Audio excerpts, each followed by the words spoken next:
Hello everyone, and welcome back to Terrifying Bedtime Tales. I know many of you use these videos to fall asleep, so before you drift off, I'd love it if you could leave a comment letting me know where you're listening from around the world. Also, don't forget to like and subscribe if you're enjoying this video. Again, starting here, the continued parts. Approach, there was a pattern to their movements, one that suggested a calculated interest rather than random or casual observation. My investigation led me to a local drone enthusiast club IHED to find clues about who might be operating the drones and why. When I visited their meeting, I was met with a mix of curiosity and reluctance. Most members were friendly, but dismissive of my concerns, claiming that such surveillance was beyond the capabilities or interests of their community. Then one evening, as I was reviewing the footage again, I noticed a detail that made my blood run cold. In the reflection of one of the drones visible in the glass of my back door, I saw a figure, a man partially obscured but unmistakable. He was standing in the shadow of a nearby tree holding a remote control. His face was obscured, but his posture and the way he manipulated the controls left no doubt that he was the one behind the surveillance, determined to confront him.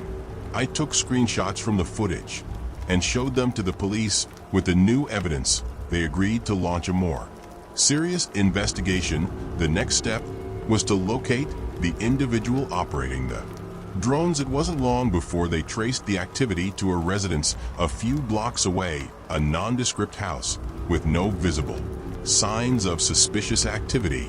When the police arrived at the house, they found the man who introduced himself as Ethan Brooks, a freelance video journalist. His claim was that he was working on a personal project, documenting the lives of people in the neighborhood for an investigative piece. The project, he insisted, was meant to be a commentary on modern surveillance in privacy issues. However, the details of his project did little to alleviate my fears. The videos he had collected were far too intimate, and his interest seemed to extend beyond near observation. Ethan's explanations were filled with inconsistencies, and his fascination with my family was deeply unsettling. It became evident that he had crossed a line from documenting societal issues to infringing on our privacy in a highly inappropriate way. Despite Ethan's assurances that he meant no harm and was simply pursuing an artistic endeavor, the invasion of privacy left a lasting impact. The police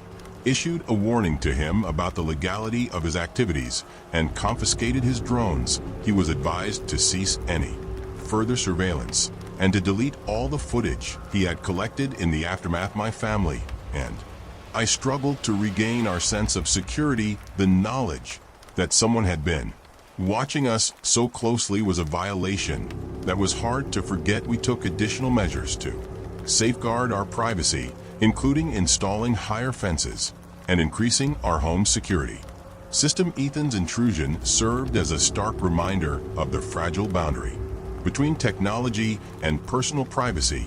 While his actions were eventually brought to light and addressed, the experience left an indelible mark on our lives. Yes, it became clear that the technology designed to connect and inform could also be used to invade and exploit, highlighting the urgent need for stronger privacy protections in our increasingly surveilled world. Story 66. When I first met Greg, he seemed like a breath of fresh air. I had recently moved to a new city, and the process of establishing a social circle had been more challenging than I'd anticipated.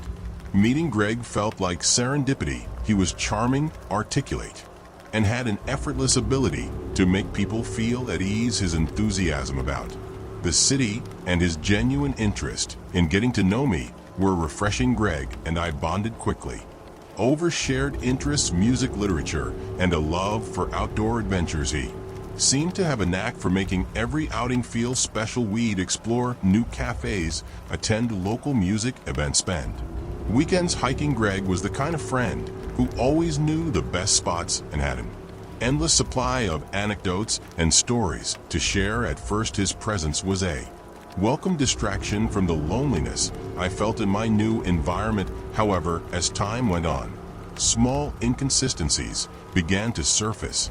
It started with little details. In his stories that didn't quite add up, for instance, Greg would recount his travels with vivid description of places he had supposedly been, but when I looked up the details, they didn't match. He spoke of a trip to Paris where he claimed to have dined in a hidden bistro, but my research showed that the bistro didn't exist. It could have been a simple mistake, but the frequency of these discrepancies began to make me uneasy. One evening, after a particularly vivid story about a weekend getaway, I noticed that Greg's narrative had shifted in subtle ways. He told me about meeting a famous musician at a small exclusive concert. The story was so compelling that I decided to look up the event, only to find no record of it. It was as if Greg's tales were carefully crafted, designed to impress and capture attention, but lacking in genuine substance. I decided to dig a little deeper, hoping to understand why these inconsistencies were so pervasive. My curiosity turned into a quiet investigation. I reached out to mutual acquaintances, asking them casually about Greg's past. To my surprise, I discovered that some of the stories Greg had shared with me were identical to those he had told others, albeit with slight variations. It was as though Greg was recycling his experiences, tailoring them to fit the personalities of his audience. The more I dug, the more unsettling things became. I discovered that Greg had a history of moving frequently, with gaps in his personal history that didn't quite make sense. Friends from his previous cities mentioned him in ways that painted a picture of someone who was charming but enigmatic. One former friend described him as someone who had a knack for getting people to trust him quickly, only to disappear when the trust had been sufficiently established. I also learned about Greg's involvement in local community organizations, but his contributions were often marked by an excessive need for attention. He would volunteer for high-profile events, but rarely showed up for routine, less glamorous tasks. His behavior suggested a pattern of seeking validation and admiration, rather than genuine commitment to the causes he was associated with. One day, as I was piecing together information, I stumbled upon a disturbing revelation. Greg had been involved in a scheme where he manipulated people's lives for personal gain. He was known for creating false personas and infiltrating social circles, using his charm to manipulate and exploit his targets. The pattern of behavior matched the inconsistencies I had observed in his stories and interactions. The more I learned, the more I realized that Greg's interest in me wasn't merely about friendship. It was part of a larger pattern of manipulating people's perceptions and emotions. He was adept at reading people, understanding their desires and fears, and using that knowledge to craft an image that would keep them engaged. And under his influence, confronting Greg was both frightening and necessary. I decided to approach him with my concerns, hoping to get some clarity and possibly uncover more about his intentions.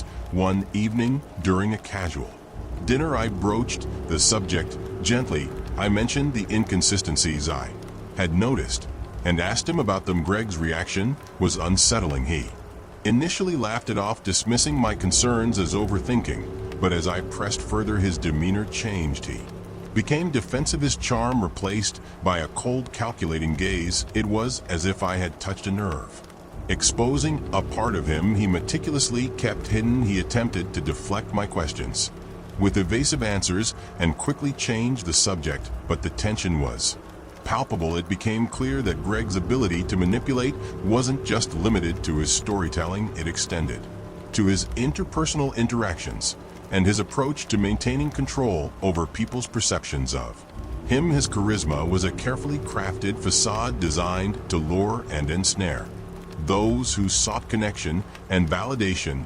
As I distanced myself from Greg, I became more vigilant about protecting my own boundaries and being cautious about whom I led into my life. The experience left me with a deeper understanding of the dangers of manipulation and the importance of being aware of the red flags and relationships. Trust and authenticity became more precious to me, and I learned to value genuine connections over the allure of charm and charisma.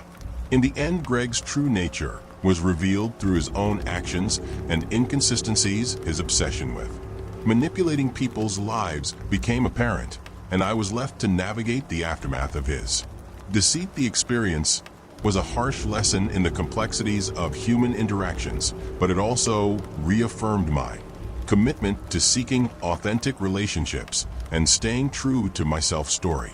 67. The first noise was barely noticeable, a faint scratching sound that came and went like a whisper on the wind. I had just moved into my new apartment, and the unfamiliarity of the space made it easy to dismiss these sounds as the quirks of an old building. Settling, I attributed it to the pipes, or perhaps the creaking of wooden floorboards. However, as days turned into weeks, the noises became more frequent and unsettling. It started with that same scratching noise, now more pronounced and persistent. I'd lie awake in bed, straining to pinpoint the source, but each time I tried, the sound seemed to vanish. My imagination, fueled by exhaustion and the stress of recent events, began to run. While the apartment was quiet during the day, but at night, when the world outside was still, the noises grew louder and more insistent. The sounds evolved over time. I began to hear faint footsteps, dragging sounds, and even what seemed like whispers. It would start as gentle murmurs and escalate into a cacophony of distressing noises, each one echoing my deepest fears. There were moments when it felt as though someone or something was moving through the apartment with malicious intent. The noises were relentless and seemed to mirror my anxieties, amplifying them into something almost tangible. Determined to find a logical explanation, I inspected the apartment thoroughly. I checked every corner, every nook and cranny. I examined the walls, the floors, and even the ceiling, looking for signs of pests or structural issues. But every investigation yielded nothing out of the ordinary. The apartment was in good condition, and there were no obvious signs of intrusion or damage. The lack of a clear source for the noises made them even more unnerving.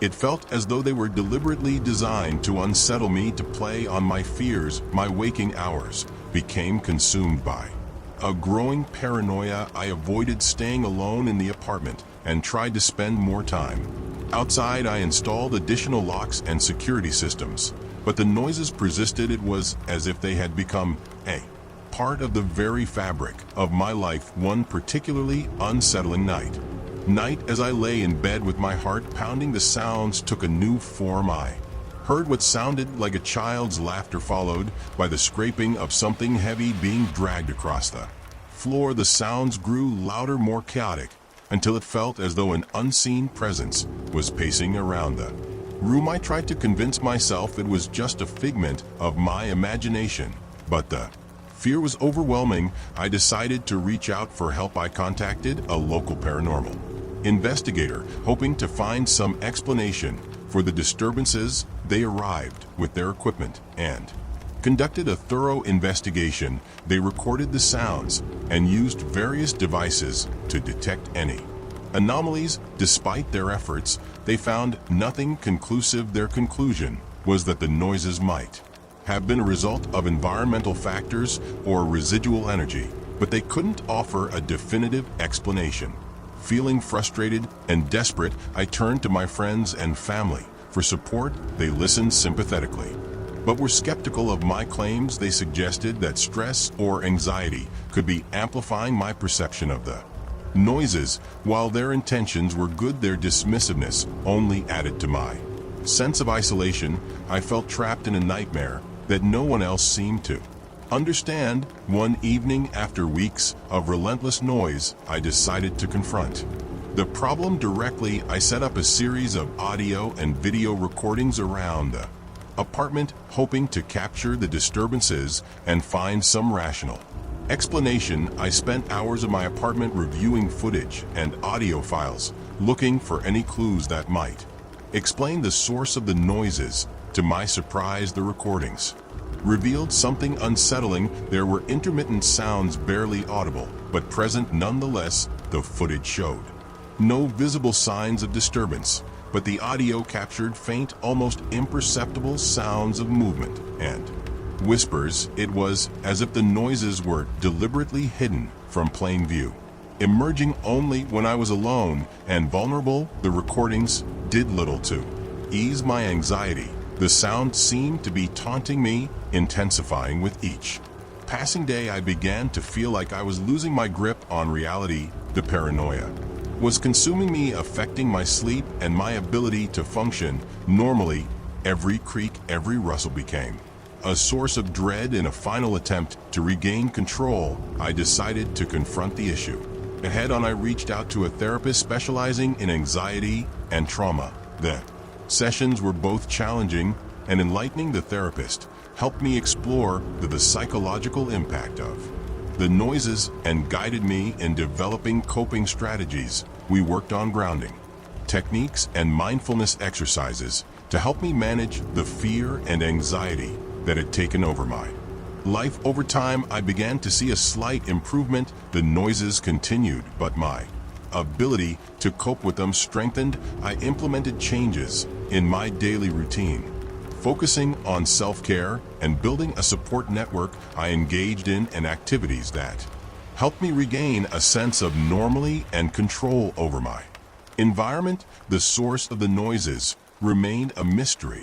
whether they were the result of an elaborate prank, environmental factors, or a figment of my imagination. I never found a definitive answer. What mattered was that I learned to manage my fear and reclaim my sense of security. As the months passed, the disturbances became less frequent and less intense. The echoes of fear that had once dominated my life gradually receded, leaving behind a cautious but renewed sense of normally. The experience had left its mark, but it also taught me the importance of resilience and the power of facing one's fears with courage and support. Story 68. It had been a tumultuous few months. The unsettling discoveries, identity theft, and bizarre events had left me feeling unmoored and desperate for normally seeking solace. I decided to retreat into the pages of a book at the local library. The library, with its quiet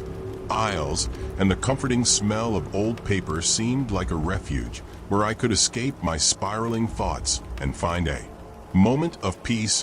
One afternoon, as I browsed through the shelves in the mystery section, I pulled out a dusty leather-bound book that had clearly been there for years. Its spine was worn, and the title was barely legible. Curious, I took it to a nearby reading table and began to leaf through it. The book was intriguing, but not particularly captivating, until I discovered something hidden between its pages. As I flipped through, a loose manuscript fell out. It was a stack of yellowed handwritten pages bound together with a simple piece of string. My heart skipped a beat as I examined it. The handwriting was neat but slightly erratic, and the paper was marked with coffee stains and smudges, hinting at a history of hurried writing and nervous handling. I began to read, and what I found was both riveting and unnerving. The manuscript appeared to be a diary or personal account of someone who had been following my life, or at least someone who knew an unsettling amount about me. The details were precise and intimate. My daily routines, my family history, and even my recent troubles. It seemed as if the writer had been tracking my every move, documenting my fears and concerns with disturbing accuracy. The further I read, the more I felt a rising sense of dread. The manuscript detailed not only mundane aspects of my life, but also my recent struggles with identity theft, the cryptic texts, and the unsettling experience at the remote cabin. The writer seemed to have an almost clairvoyant understanding of my situation, as if they were somehow inside my head, watching my every step. The final pages were the most chilling. They contained a prediction about an event that seemed to be unfolding in real time. The manuscript described a specific scenario. On the eve of the full moon, they will find themselves at a crossroads where their past and present will collide in a moment of truth. An unexpected revelation will shatter their sense of reality and force them to confront their deepest fears. The last entry was dated 4 Tonight, the night of the full moon, my pulse quickened as I read the final lines. The truth will reveal itself. When the shadows of the past rise to meet the light of the present, prepare for the music. Convergence. I sat in stunned silence, my mind racing. How could this manuscript, which had been buried in a library book, contain such precise details about my life and events that were still unfolding? The sense of paranoia that had been growing in me since the strange occurrences now reached a fever pitch. I decided to investigate the manuscript further. I contacted the library's head librarian, hoping to trace the origins of the book and the manuscript. The librarian was an elderly woman named Mrs. Carter, who had worked there for decades. She seemed as intrigued as I was, and agreed to help. Mrs. Carter delved into the library's records, searching for any information about the book's origins. She discovered that the book had been donated by a local estate several years ago, but there were no detailed records about its provenance. The manuscript had been hidden within the book for as long as anyone could remember. We turned our attention to the estate records, trying to find any clues about the previous owner. The search led us to an old decaying mansion on the outskirts of town, a place that had been abandoned for years. The estate records hinted that the mansion once belonged to a reclusive writer, someone known for their eccentricity and obsession with the occult. That evening, as the full moon rose high in the sky, I found myself at the mansion's doorstep, accompanied by Mrs. Carter. The mansion loomed before us, its darkened windows and creaking shutters adding to the sense of foreboding. We entered cautiously, our flashlights cutting through the darkness. Inside the mansion was a labyrinth of dust-covered furniture and cobwebs. We made our way through the rooms, guided by the sense that we were close to uncovering something crucial. Finally, we reached a study on the second floor. It was filled with stacks of old manuscripts, papers, and strange artifacts. It looked like a shrine to the writer's obsessions. In the center of the room was a desk cluttered with papers and an open journal. The journal's entries were filled with ramblings about fate, destiny, and the intertwining of lives. As I read through it, I saw familiar references to the same fears and predictions found in the manuscript. It was clear that the writer had been deeply invested in a narrative that revolved around me. The journal contained a final, unfinished entry. The final revelation will come when my name confronts their fears and embraces the truth. The shadows of their past will reveal the hidden truths, and only then will they find peace. I could feel the weight of the predictions settling on my shoulders. The manuscript and the journal had hinted at a revelation that would change everything. As we left the mansion, I couldn't shake the feeling that I was on the brink of discovering something profound and disturbing. Returning home, I awaited the moment when the past and present would collide. As predicted, as the night wore on, I found myself reflecting on my life and the strange series of events that had led me here. The manuscript had revealed the truth. I was only beginning to understand that the shadows of our past can often collide with our present in ways we can't foresee. The experience left me shaken, but also strangely enlightened. The convergence of past and present had revealed the depth of my fears and the fragility of my sense of reality. The manuscript, the predictions, and the eerie mansion had all served as a catalyst for a profound personal awakening. As the moonlight streamed through my window, I faced the truth with a renewed sense of clarity. The manuscript's chilling prediction had come true in its own way, not through external events, but through the internal revelation of my own fears and uncertainties. The journey had been harrowing, but it had also illuminated the path forward, guiding me toward a deeper understanding of myself and the shadows that had haunted me. Story 69. It began subtly. My cousin Eleanor, whom I had always regarded as a reliable and supper sort of figure, started behaving oddly. We had grown up together, sharing countless memories and a bond that felt unbreakable. So when she began to act out of character, it felt like a disorienting jolt. At first, the changes were small, Her seemed more distant and irritable. She would cancel plans at the last minute and avoid my calls, which was unlike her usual dependable self. When we did meet, her demeanor was curt and distracted, but I brushed it off, attributing it to stress from her job. The real shift came when Eleanor started involving me in unusual activities. She invited me to join her on errands that seemed oddly specific and secretive. At first it was benign tasks like running errands together or attending obscure events. I didn't think much of it, figuring she just wanted some company or help with her new ventures. But the nature of these activities became increasingly peculiar. Eleanor started asking me to accompany her to strange locations: an abandoned warehouse, a secluded cabin in the woods, and even a remote storage unit. Each time she had some vague excuse, like needing my help with personal projects or organizing old belongings. It wasn't until one evening, when Eleanor invited me to her apartment, that I began to sense something more sinister. As I entered, I noticed the place was unusually cluttered with papers and documents. Eleanor appeared frantic as she shuffled through stacks of files and folders. I'm in a bit of a jam, she admitted, avoiding eye contact. I need your help with something crucial. It's important for my research. I agreed, albeit with hesitation. Eleanor's behavior was increasingly erratic, but Bond made it difficult to question her motives directly. She handed me a stack of documents and asked me to review and sign them. The paperwork was dense, filled with legal jargon and complex terms. When I questioned her about the nature of the documents, she brushed it off with a distracted explanation. Over the next few weeks, Eleanor's requests became more frequent and intense. She would show up at my door with urgent papers to sign, sometimes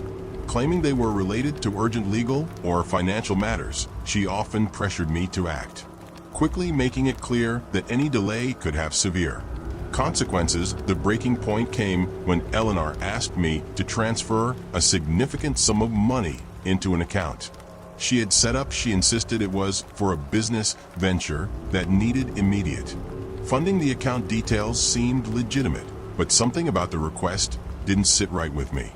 I began to suspect that Eleanor's behavior was not just eccentric, but potentially deceitful. Driven by growing unease, I decided to investigate further. I reviewed the documents she had asked me to sign and discovered inconsistencies in red flags that suggested financial fraud. The more I dug, the more I uncovered Eleanor was involved in a complex scheme involving shell companies and fake investments. Her name was linked to a series of dubious transactions and legal maneuvers designed to defraud unsuspecting individuals. The revelation was chilling. Eleanor, the cousin I had trusted implicitly, was using her relationship with me to further a dark and unsettling agenda. Her actions were not only illegal, but deeply manipulative. She had exploited our familial bond to lure me into her scheme, leveraging my trust to mask her deceitful intentions.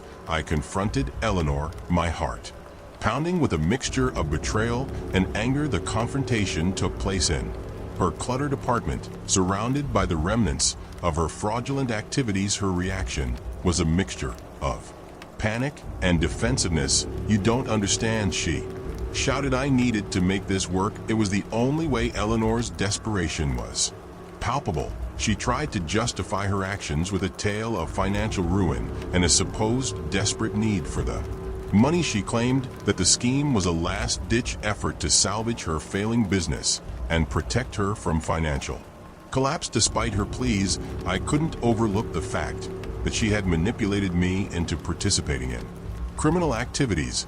I reported Eleanor's activities to the authorities, providing them with all the evidence I had gathered. The investigation that followed was extensive. Eleanor was charged with multiple counts of fraud and financial misconduct. Her once promising career was overshadowed by the criminal charges, and the legal proceedings exposed the full extent of her deceitful operations. In the aftermath, I struggled to come to terms with the betrayal. The trust one had placed in Eleanor was shattered, and the emotional toll was significant. The experience forced me to reevaluate my relationships and boundaries. I realized how easily trust could be exploited and how crucial it was to maintain vigilance even with those closest to us. While the legal process was a lengthy ordeal, it ultimately led to a resolution. Eleanor faced consequences for her actions, and I began the process of healing and rebuilding my sense of trust. One sought therapy to help process the betrayal and to rebuild my confidence in my judgment and relationships. The experience left an indelible mark, but it also served as a profound lesson in the complexities of trust and the potential darkness that can live behind seemingly familiar faces. I learned that even those we hold dear can harbor hidden motives, and the importance of safeguarding oneself against manipulation and deceit cannot be overstated. Story 70. The discovery of the hidden laboratory in my neighbor's house began with a simple curiosity. My new neighbor, Mr. Hargrave, had recently moved into the large old house next door. The mansion had been vacant for years, and its sudden occupation piqued my interest. Mr. Hargrave was a reclusive figure, rarely seen and always shrouded in an air of secrecy. Despite this, I didn't think much of it until strange things began to happen. It started with odd noises emanating from the Hargrave residence. During the late hours of the night, I would hear clanging, metal muffled voices and a constant hum that seemed to resonate through the walls. I initially dismissed it as the sounds of renovation or old house quirks. However, as the weeks went by, my curiosity got the better of me. The eerie atmosphere of the house combined with the STR noises drove me to investigate. One crisp autumn afternoon, I noticed that Mr. Har's front door was slightly ajar. He was out of town. A fact I had confirmed through casual conversation with his gardener. Seizing the opportunity, one decided to take a closer look, driven by an unsettling mix of curiosity and unease. I slipped inside, quietly, careful not to disturb anything. The interior of the house was as mysterious as its owner, a labyrinth of dark, dusty rooms, cluttered with old furniture and shrouded in thick layers of dust. I made my way through the hallways, following the persistent hum that seemed to guide me. After a few twists and turns, I stumbled upon a heavy, ornate door at the end of a dimly lit corridor. It was partially obscured by an old tapestry. My heart raced as I pushed it open and then stepped inside. The room was starkly different from the rest of the house. It was a pristine, sterile laboratory illuminated by harsh overhead lights. The room was filled with a bewildering array of scientific equipment, metal tables covered with strange apparatuses, glass jars filled with unsettling contents, and a large, elaborate machine in the center of the room that looked like it belonged in a mad scientist's dream. My eyes were immediately drawn to a series of metal cages along one wall. Inside were various biological specimens, creatures I couldn't readily identify, some appearing partially human. My breath caught in my throat as I observed a table nearby covered with vials and syringes, all meticulously arranged. Notes and diagrams littered the table, some written in a scrawling hand, others meticulously detailed. One of the diagrams showed a series of human figures with various anatomical modifications. Beside it, a set of notes outlined what seemed to be a series of experiments. I could barely make sense of the technical jargon, but the word genetic modification, subject integration, and behavioral conditioning stood out, each more disturbing than the last. A sudden realization struck me. Some of the modifications described in the notes bore a frightening resemblance to my own health issues. I had been experiencing mysterious symptoms for months: unexplained fatigue, sudden mood swings, and sporadic memory lapses. Could these symptoms be connected to what was happening in this lab? As I scanned the room for more clues, I found a series of files labeled with dates and names. My own name was listed among them, along with detailed notes about my daily routines, medical records, and even personal anecdotes. The file was filled with alarming details, observations on my behavior comments on my interactions with others, and even notes about my recent health problems. A chill ran down my spine as I realized that Mr. Hargrave's experiments were not just random, they were targeted at me. I was a subject in his twisted research, and the implications were horrifying. The thought of someone using me as an experiment without my consent was almost too much to bear. In a panic, I began to search for anything that could explain why I had been chosen as a subject. I came across a detailed report on the machine in the center of the room. According to the report, it was a device designed to integrate genetic material from different sources with the goal of creating hybrid biological entities. The machine's ominous purpose became clear. Its aim was to blend human and non-human DNA in ways that could only be described as grotesque. The realization that I had been under observation and possibly subjected to some form of genetic manipulation was overwhelming. I knew I had to leave the lab immediately and find a way to protect myself. As I turned to leave, I heard a faint noise behind me, a soft rustling sound as if someone was moving through the shadows. My heart pounded as I quickly exited the lab, making my way back through the maze of rooms. I glanced over my shoulder, but I saw no one. The oppressive feeling of being watched lingered as I slipped out of the house and back to my own. In the following days, I was tormented by fear and paranoia. I avoided leaving my apartment and was constantly on edge, worried that Mr. Hargrave or someone working with him might come after me. I contacted state authorities and reported everything I had found, but Detective Davis, who had previously been involved in the case of the anonymous notes, seemed skeptical of my claims.